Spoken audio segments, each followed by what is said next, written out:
This is a great example where rhetoric is dangerous. When actions are being taken to harm other people, then you know there is a line crossed. Over the past few months, my family and I have walked through a chapter that changes a person. When you survive an attempted assassination, you look at the world differently. That night, Yvette was shot 8 times. Our daughter, Hope, a gun pointed to her head.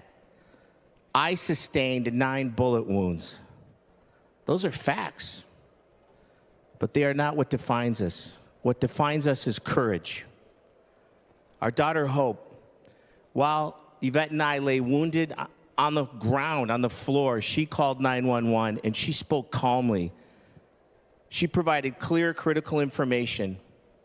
Mr. President, there's no doubt in my mind that her composure that evening saved lives, including mine, and protected many people in this chamber.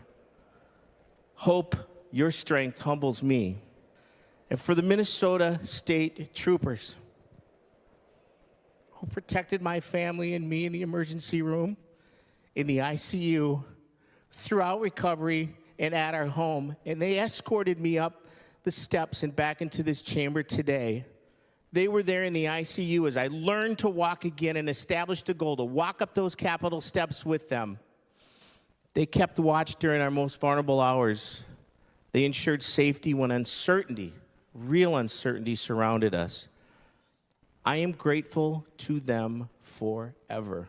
In the same night where Sen.Hoffman and his wife were shot, Melissa Hartman, her husband, and their golden retriever were found dead in their homes, also shot from a politically motivated assassination back in June 2025. And this is a heartbreaking statement to hear from him.